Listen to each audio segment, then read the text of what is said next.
Hello, everyone, and welcome to Build's Character. I am joined by Lauren Urban, our community manager over at D&D Beyond, and today we are talking about spooky stuff. And one of those spooky things is we've got a little bit of a revamp on Curse of Strahd. So let's talk about that real quick. Yeah, we're going to dive in a little bit to an update to Curse of Strahd, the style and function update. So the reason behind this is Curse of Strahd was one of the first adventures that not only came out, but was put on D&D Beyond. And since that adventure, the team has grown and learned a lot about what is helpful to the community, what is useful for them when they're reading through an adventure. And so recently, that team went back and did a kind of a facelift to Curse of Strahd. Make things a little bit easier. So if you go to the website and check the forums, and we'll put a link in the chat for people to go directly here, you can see kind of the breakdown of what was actually updated. But to give you the short and sweet, a lot of it is just style changes and ease of use updates. So for example, I've got a couple pages that were recommended to me by the community team, Faith in specific, who she did a fabulous job on a lot of these. You'll see the encounter tables, for example, are now fully linked. So not only can you just scroll over any of the actual enemies in any of the random encounter tables, but say you roll on this and you get 3d6 wolves, you can now also click on the number that you've rolled and it'll take you directly to that random encounter. So you don't have to do skipping around. Nice. Very nice. Yeah. There's a bit of a better sidebar navigation. There's a lot of adventures that have a whole bunch of small locations, especially when you're in kind of a big map, and Barovia is one of them. And so we've just updated the sidebar navigation so it's easier to see all of the locations, so you can jump around, especially if you're in one of the chapters that is, here's all the places on the map. That's nice. And a bunch of the theming and the coloring has been updated and changed to make it easier and a lot more distinct. So when you're reading through, you can kind of get the information that you need. And also the handouts have been updated.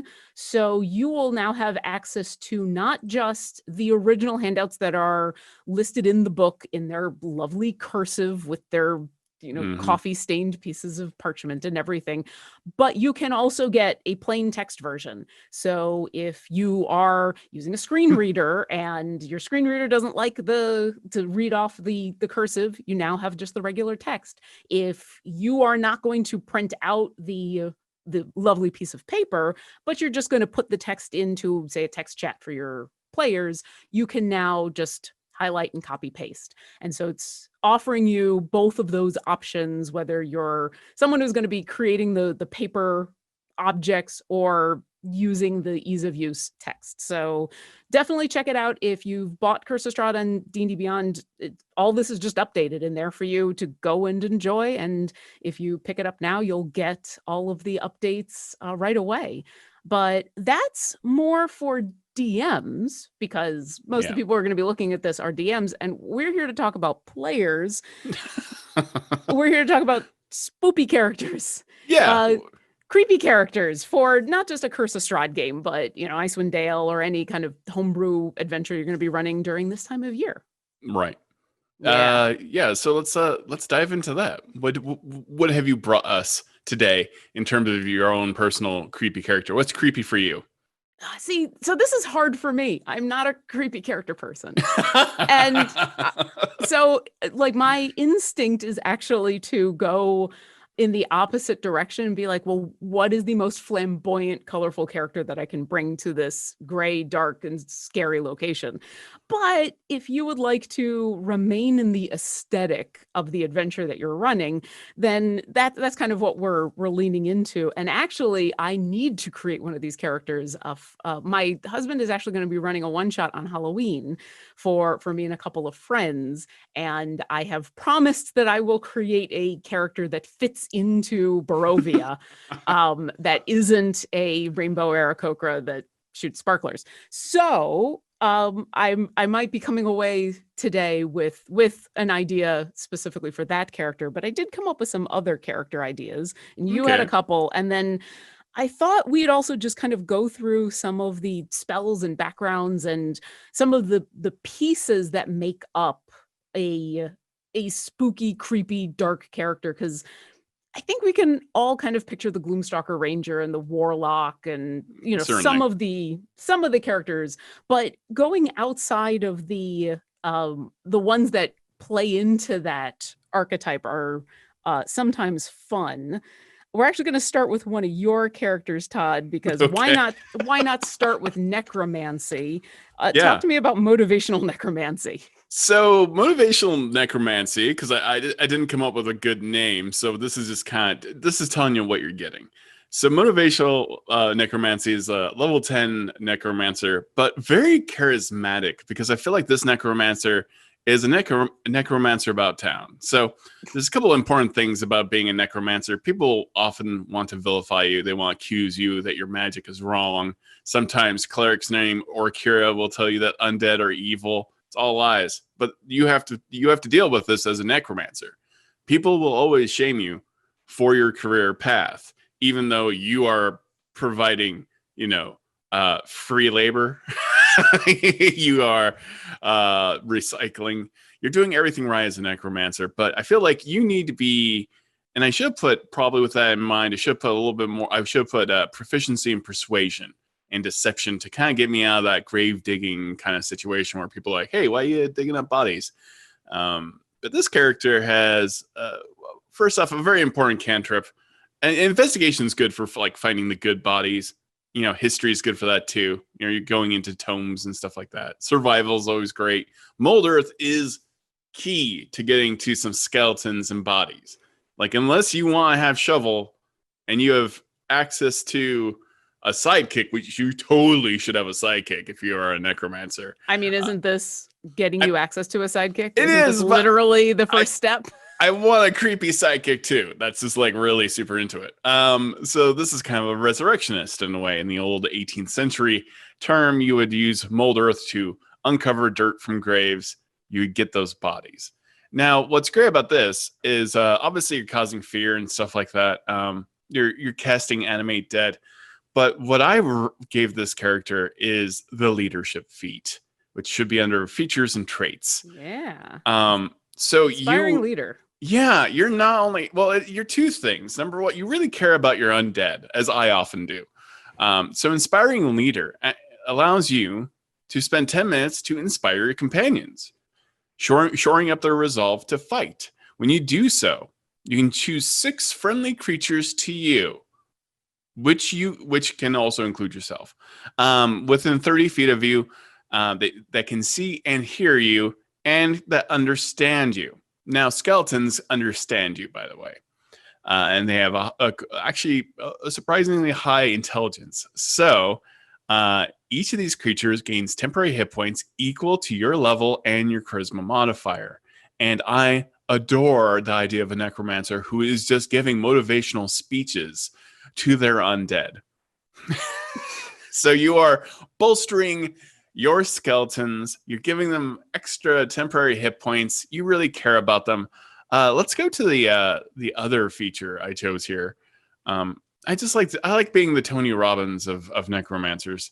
Just go out there with a mic and just because I feel it's important that when you raise undead, that also means you should raise them up. So you need them to feel good about the fact that they are now forever cursed with the harmful undeath, and yeah, it shows you care. So as healer, you are basically a physician, and I believe, and I could be totally wrong because but it looks like to me that you can use your action to actually heal one of your skeletons. So the question here is, will this work on undead? Because I don't know that you can't. Undead can be healed. And I do feel like this does work. It doesn't work for if it's dying because it's already dead. But this purely just gives it hit points back.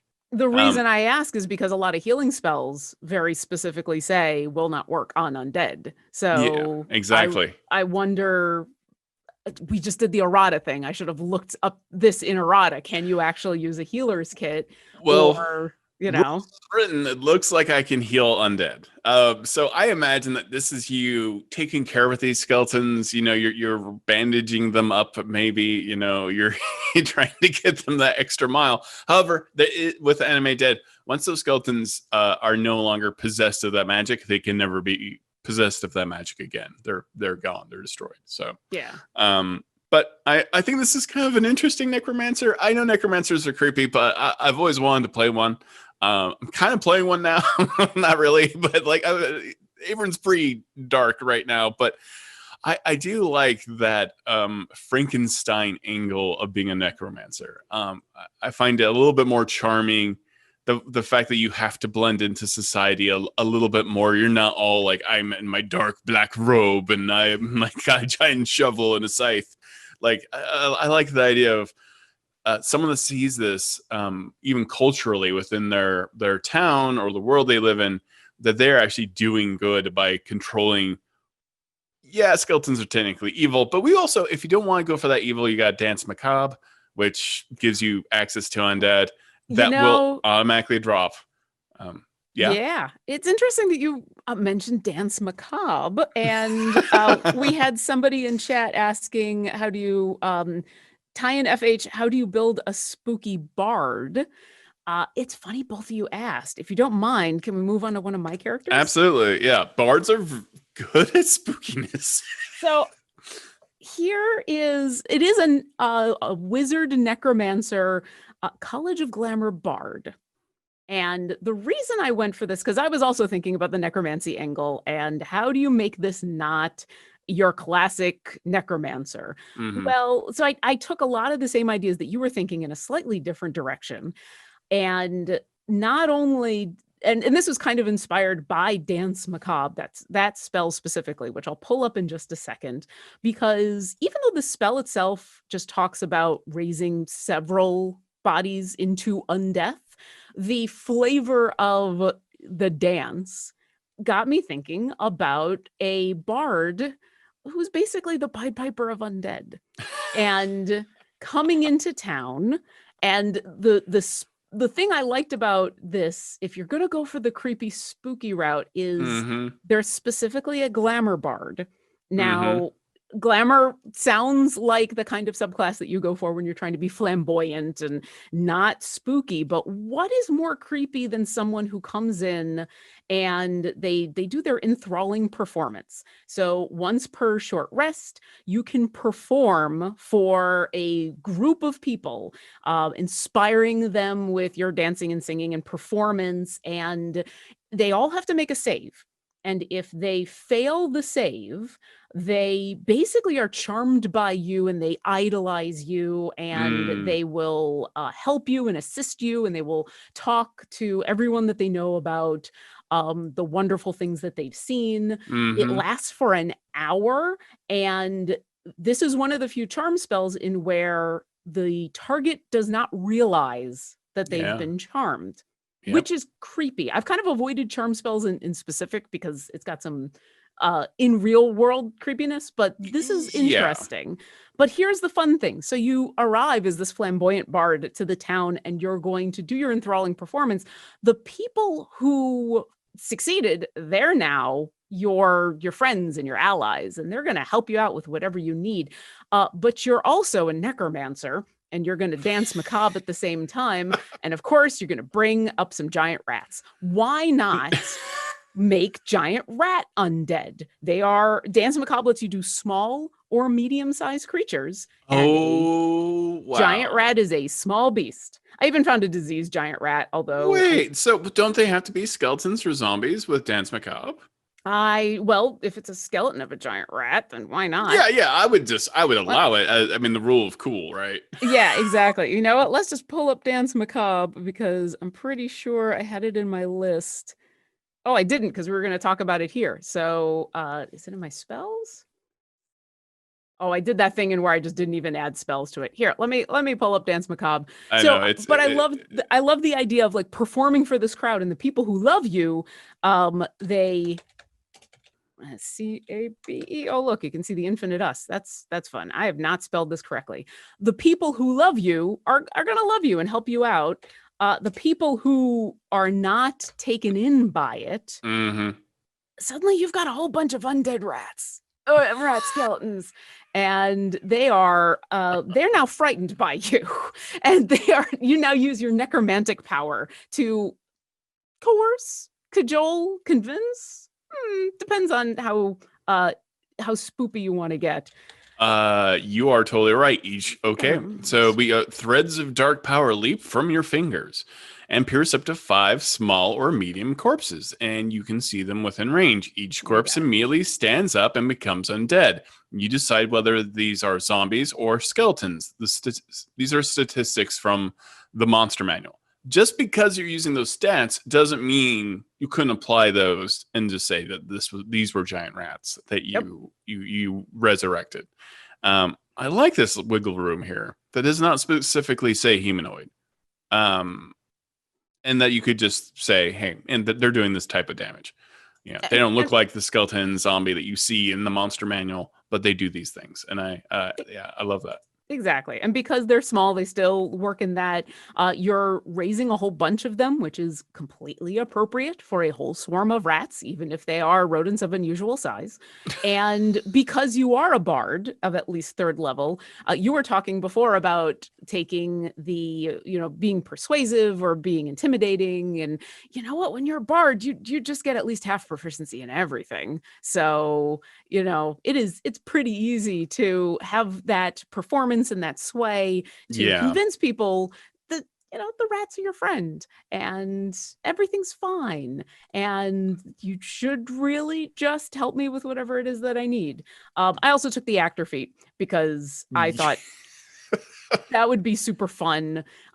This is being able to mimic people's speech or sounds, especially if you're going to be raising skeletons. Skeletons don't normally make a lot of noise. So if you need to be scary and you need to mimic the sounds of these creatures, why not? So that was my take on a necromancer.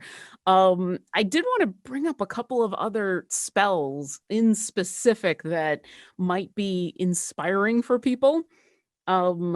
Because a lot of these spells, we kind of dive into them as DMs when we are using a lot of these for some of the monsters that we use, but they are all spells that are available to characters if you want to go down that dark path, like Dream. Dream is creepy. Dream is super creepy. It is, yeah.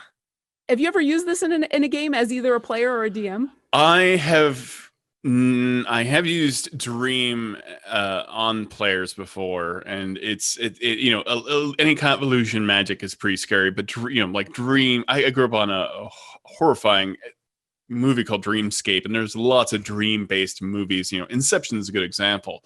Dream just opens up the entire adventure to just have the creepiest things happen, imaginable. So yeah, tell us more about Dream. So the TLDR is that you choose a target, and as long as they're on the same plane of existence as you, their dreams get invaded, and that just happens. You cast a spell, it just happens. What the save is for is if you're trying to use Dream to impart a message, the messenger doesn't necessarily need to be creepy or not. But where this gets super creepy is if either the messenger is being a little spoopy, or if you want to cause nightmares, in which case the target has to make a wisdom saving throw. If they fail, they have nightmares that last the duration, which is 8 hours. It is their entire rest. Wow. And it prevents the target from gaining any benefits from that rest. In addition, when they wake up, they take psychic damage. So this is something that can be terrifying, not just in the moment, but in the long term. Because if you have characters that they are afraid to go to sleep, They Mhm. are getting terrified when they are asleep. Yeah. And then when they wake up, they haven't had a long rest.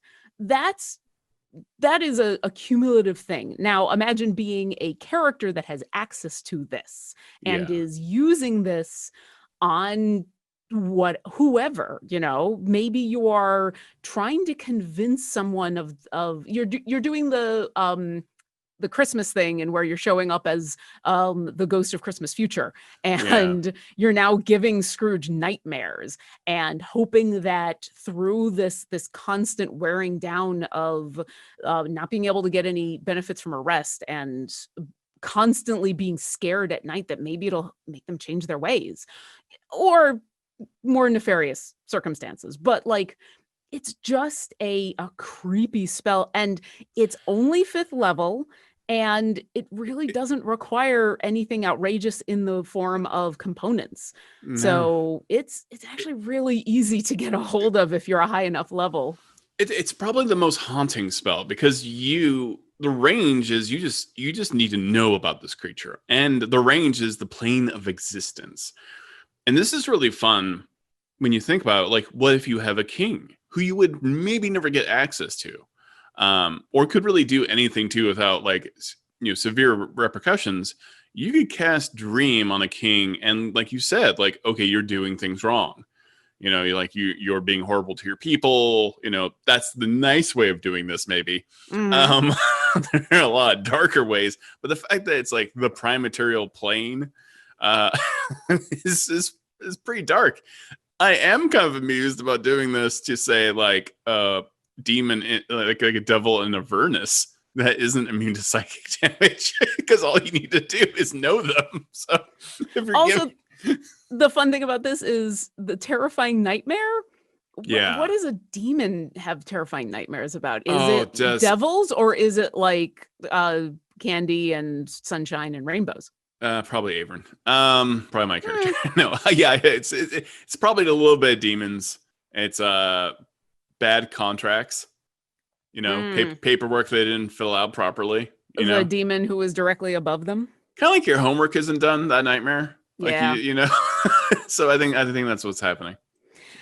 There's a couple of other spells. So we just were talking about your necromancy character. So here's some other options. There's the the ones everyone know about for raising the dead, and we just talked about Dance Macabre. But there's some other options like negative energy flood, which is, once again, it's only 5th level, which is relatively low on the scale of how quickly you can get access to this power. Right. And it's one of those spells that a target killed by this damage rises up as a zombie on the start of your next turn. So if you are a necromancer who's looking to use your powers in battles and then, get yourself that army really fast, this is one of those. And it's got a pretty nice range. It's quite a bit of necrotic damage, and it saves you some time.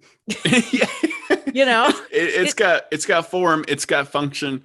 You're doing a little bit of damage, you're getting somebody on your side. Yep. Yeah. It is one of my favorite necromancy spells. It is quite lovely. And this is what your character should be taking, because this is the one in where if you target an undead with it, they actually gain temporary hit points. Exactly. So this is another way to bolster your undead.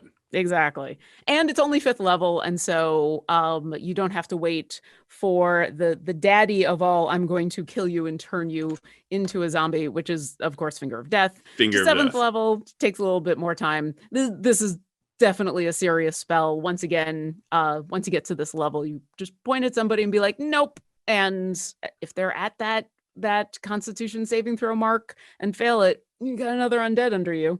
And once you're a zombie, you're a zombie.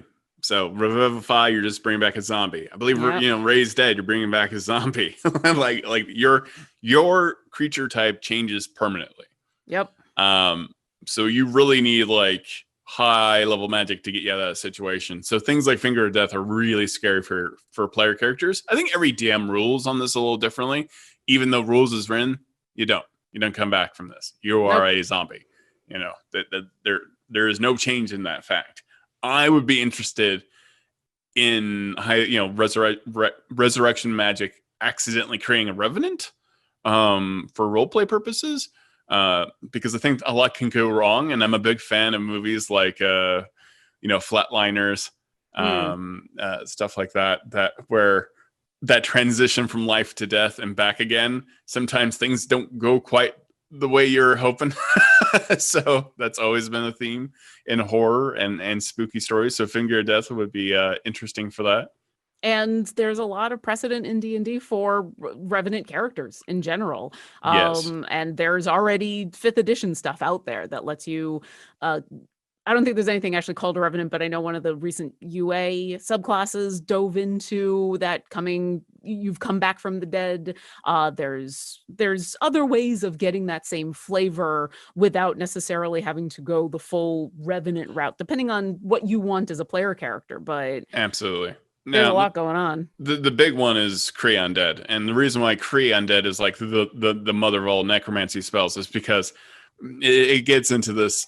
I did the math quite a long time ago, so I don't have it readily available, but it's almost like, I don't know, 1,000 undead or something, because you create wights. Well, wights, when they kill something, can raise them up as zombies. So you create XML wights, you have them working overtime, making their own undead at the same time. You command the wights command their undead. And then you get some weird things like control undead, where you like try to find a mummy, so that mummy makes more undead. So all of a sudden you got like a whole army of undead. Now you have to be really on your schedule. So I would, if you are a necromancer and you need to make sure that your timing on this undead army, which again is like pretty much around 1,000 or 500. I don't know why I'm not remembering the number right now, but it is absurdly huge if you do it perfect. I would get the same feat that Caleb Widowguest has. It's not it's observant, I believe, where you know what time of day it is all the time. It's not observant. It's I think his is a wizard feature in where he knows what time of day it is and what direction is north and all of that. No, that's a feat. Yeah. Well, I think that's also a feat, but I think the one that he has, I'm probably being corrected in chat, but yeah, I know what you're talking about.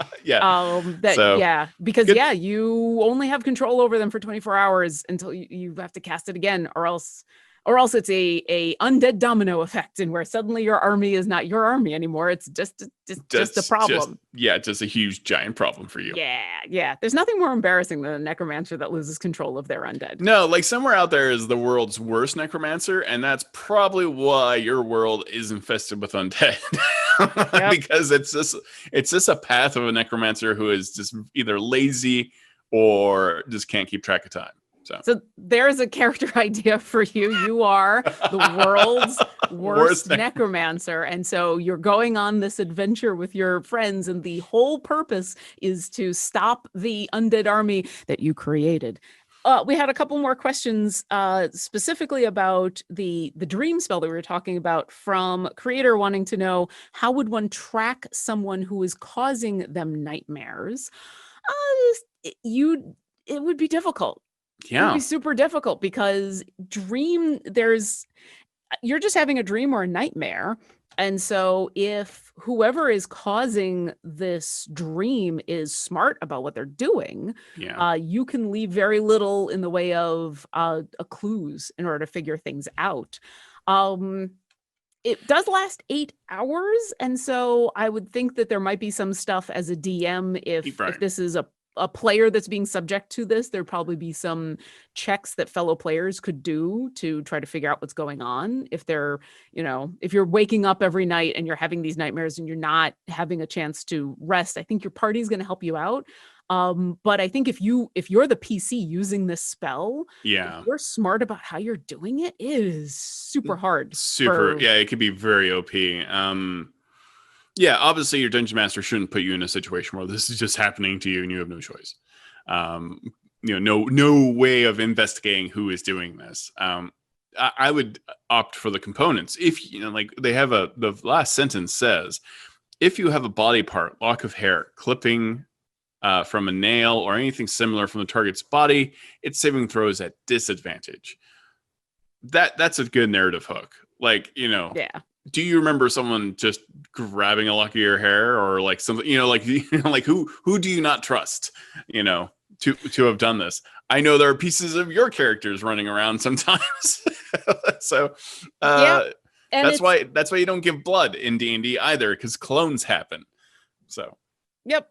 But once again, these start to be those high level spells, and where your low level characters might not even know about it. So, but yeah, once your characters, if you're a PC who has access to this, so yeah, maybe you just avoid doing that. You don't grab the bit, because once you've got a bit of somebody, yeah, it makes their saving throw at disadvantage. But now they have something they could scry on. They have something, because as the DM, you're constantly thinking about, well, is the NPC that your characters are doing this to smart enough to figure out a way to combat it? So the smarter your PCs are, the smarter you are when you are using this on the evil king who is terrorizing the world and needs to be told to stop it.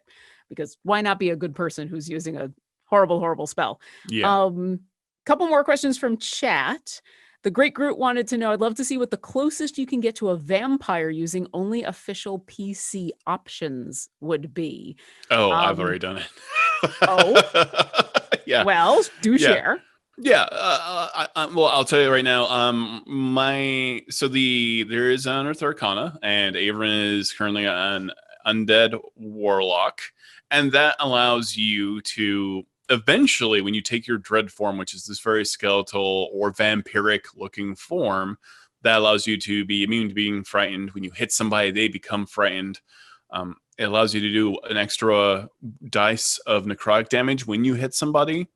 So this synergizes very well with Vampiric Touch, in the sense that you are getting an extra die out of that Vampiric Touch. So technically, rules is written, a strong case can be made that you're actually getting more health back from that Vampiric Touch. You become very tanky, because every time you touch somebody and do damage, you're getting a little extra health, you're doing a little more damage. But eventually, this dread form that you take at higher levels will allow you at 14th level to, every time that you are doing any kind of any kind of necrotic damage, you get half the health back from that necrotic damage, no matter what spell it is, right? Or what effect you're using. So you could turn the damage that you're using with your sword into necrotic damage and then get that health back, or you can cast any necromancy spell that does necrotic damage and get health back. But also,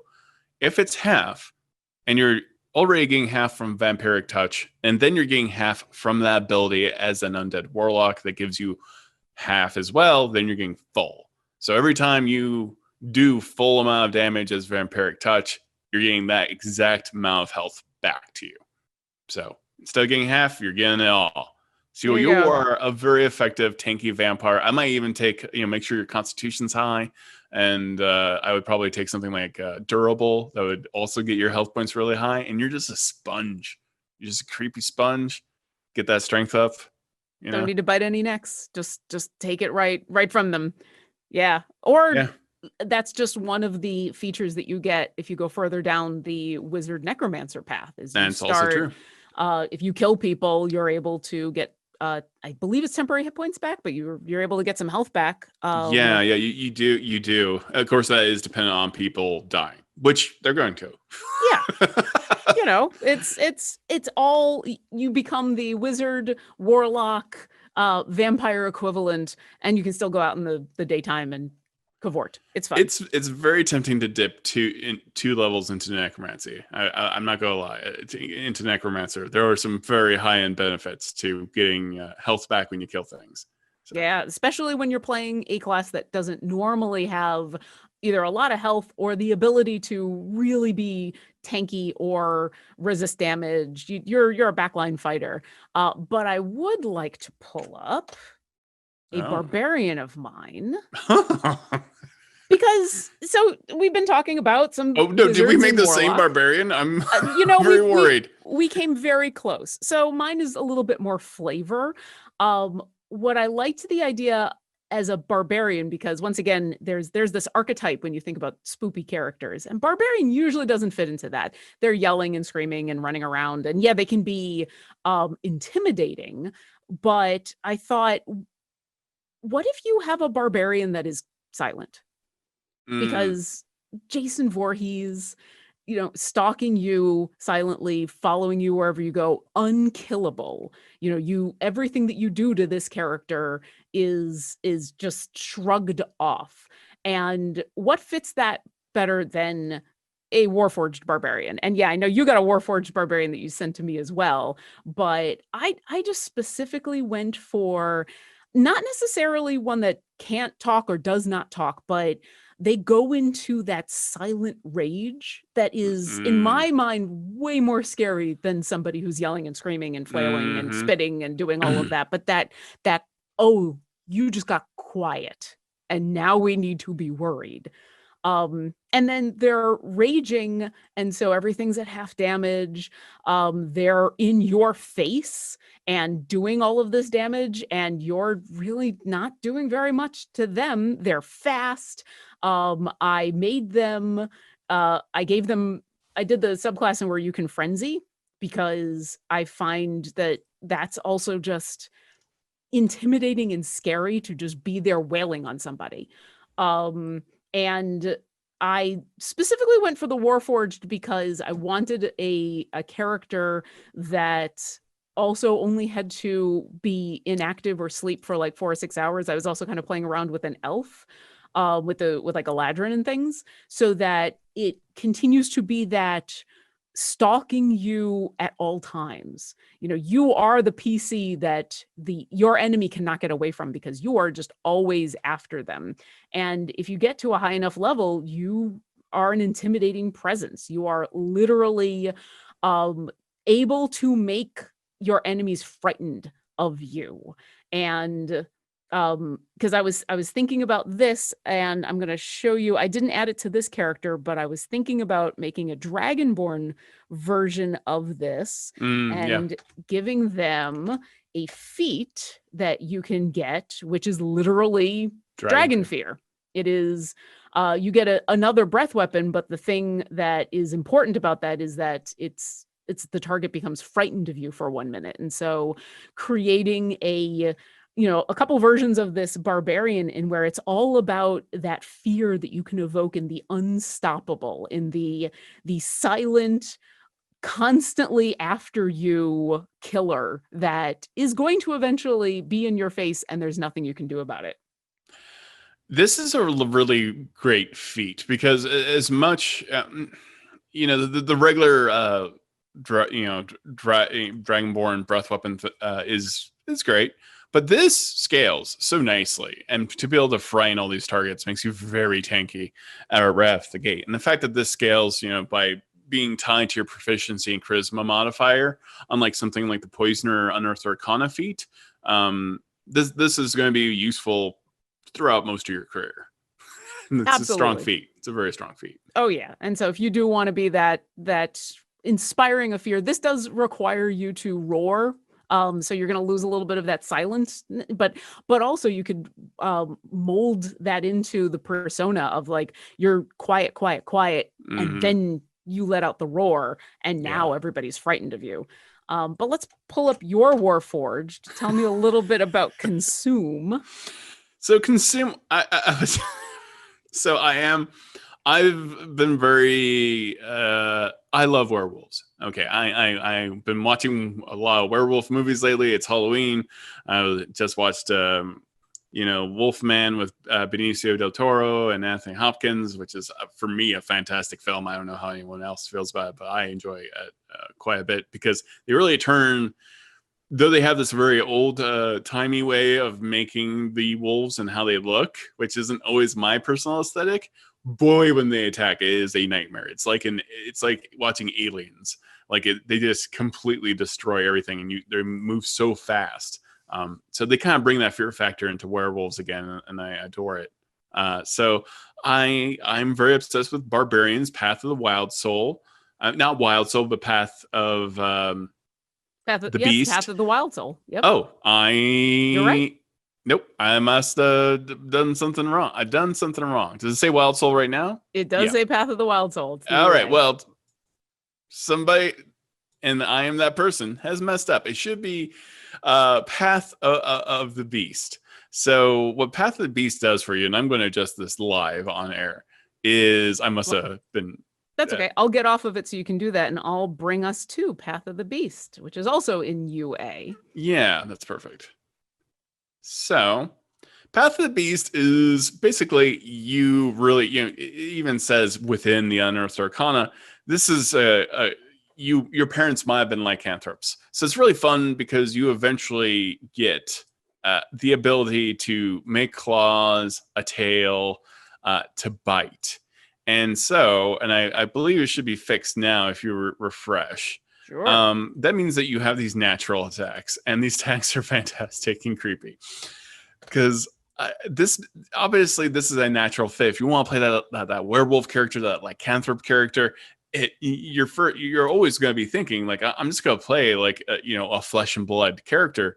But what happens when this happens to a Warforged? So now you have a Warforged that can sprout claws out of its hands. Now you have a Warforged that can have a tail come out and stab people, at range.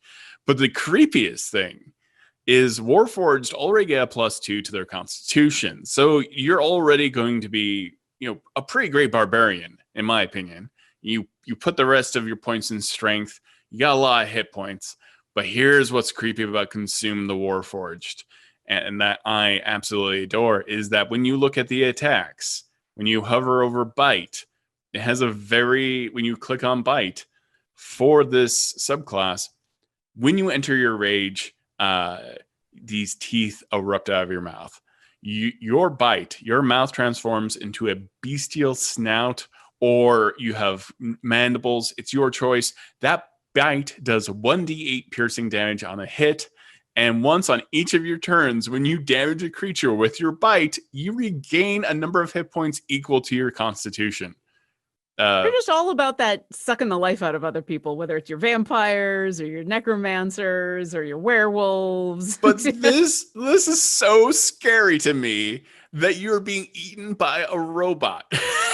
All right, so question. It's draining blood. And I imagine like you, even as the Warforged, you have these tubes, these clear tubes in your neck, because you bite something and then you see the blood working through the system of the Warforged and its skin, just kind of like filling up with the blood that is acquiring in this kind of reverse Frankenstein kind of way.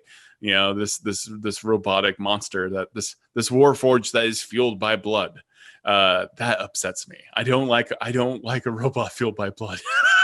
Well, but now you can play one. So I got to ask, when you transform and you gain the claws and the mandibles and the tail and everything, are they robot parts or are they flesh and blood parts? I think both are equally creepy, right? Like you could make it just mechanical, like I'm Wolverine, you just have these shiny little teeth or these little syringes pop out of your mouth. You can make your Warforged very 1930s Frankenstein, right? Like just imagine if that's what happens. Like you just have syringes that two syringes stick out of your mouth and you bite somebody and that's how the blood comes out of you.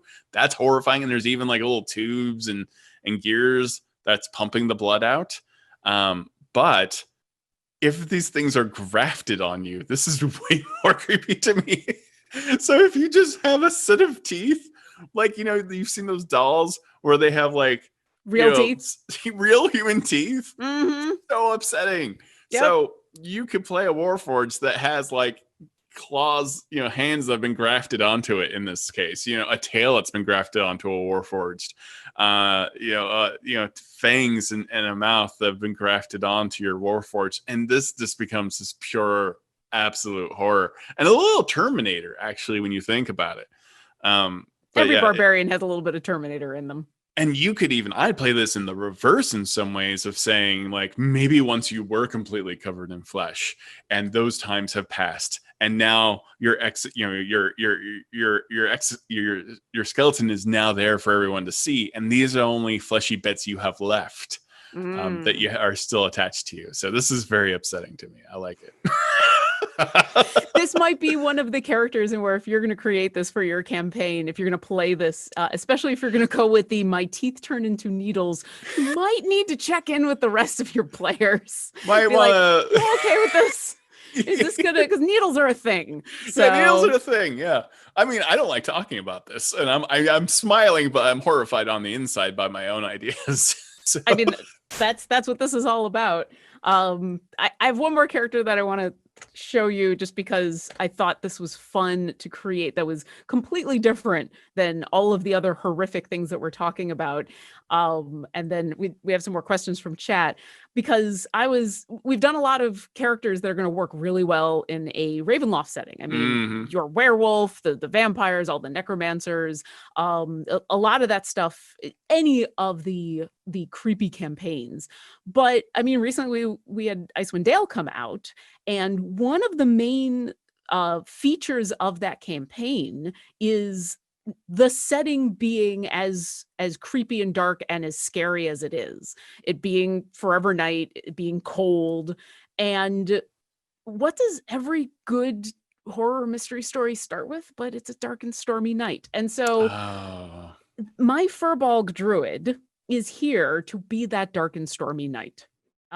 Their spells are nothing but environmental spells to either be the winter wind and destroy you with the environment because you have dared to sully nature, or you're hiding in your house and this is all of the creepy spooky things that are happening in your house. And so if you're playing the kind of druid that is the avenger of nature, or is working to scare people away or off of a place, and you're using the natural world to do it, you're not going to directly confront them.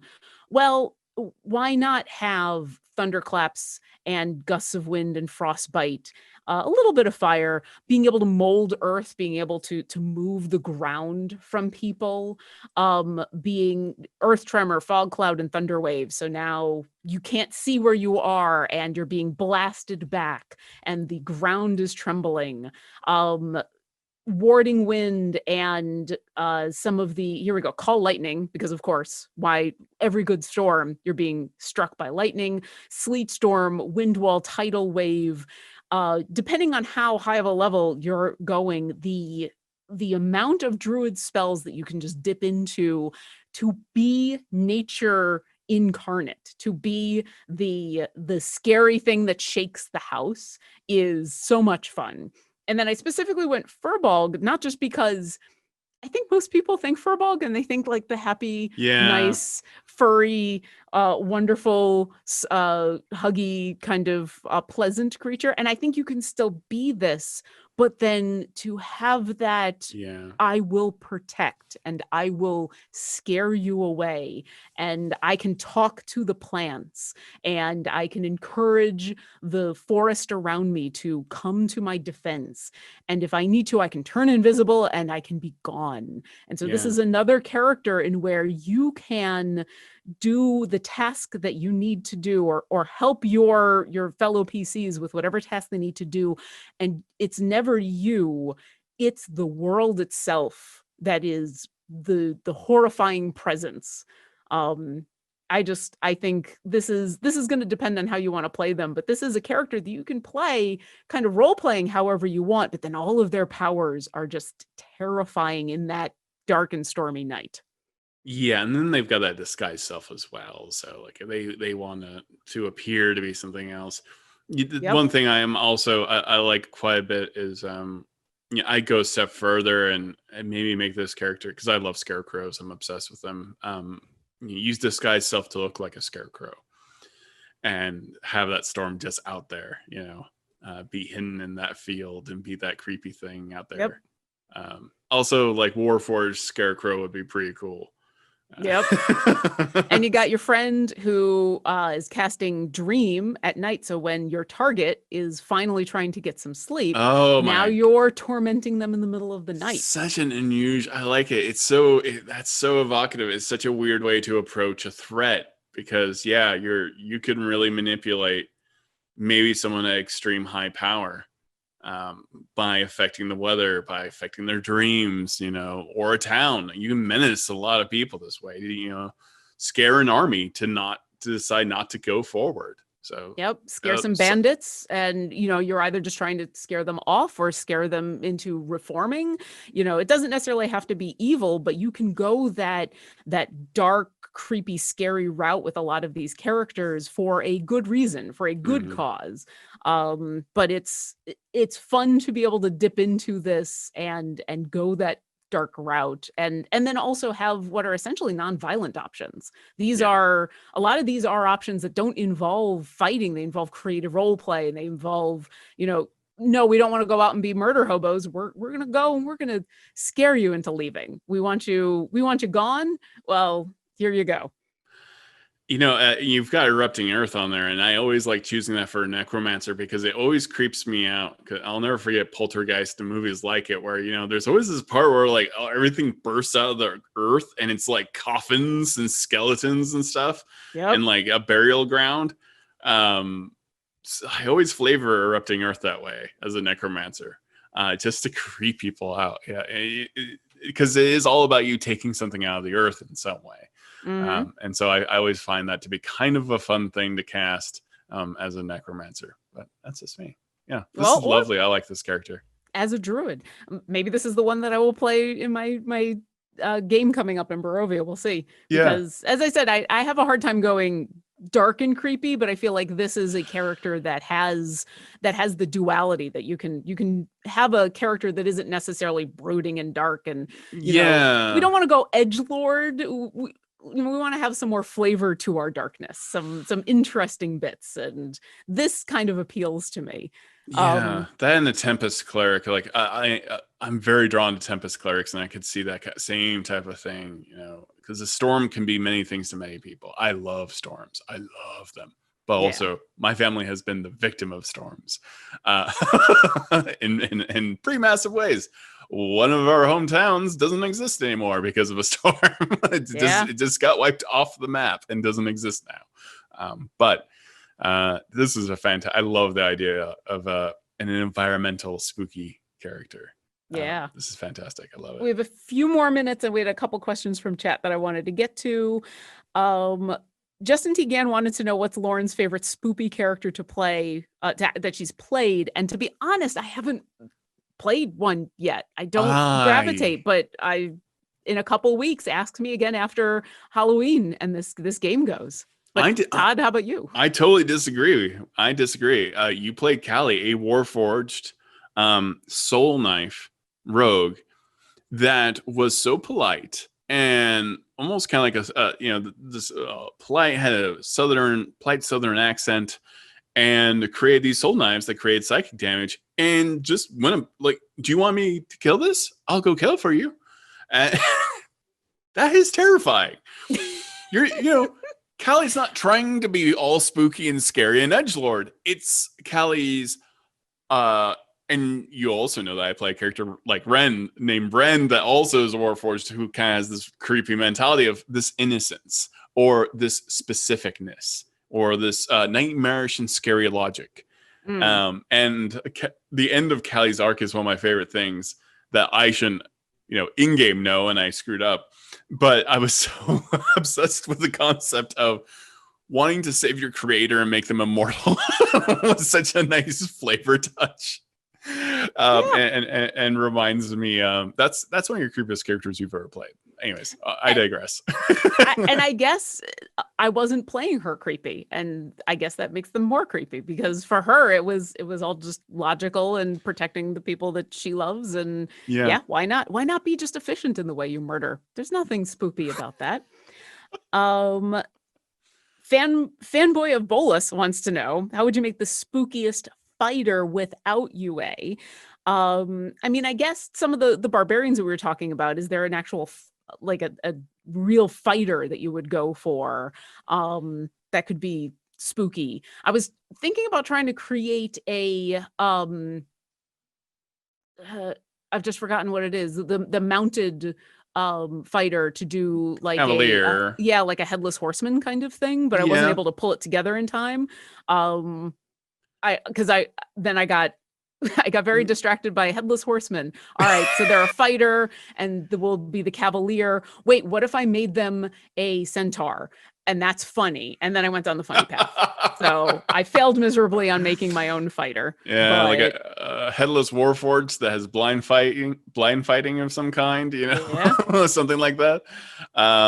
Rune Knights, yeah, is UA. You know, there is the Battlemaster does get menacing. A couple of interesting things, and one of them is menacing attack. So your attack actually causes someone to make a fear roll.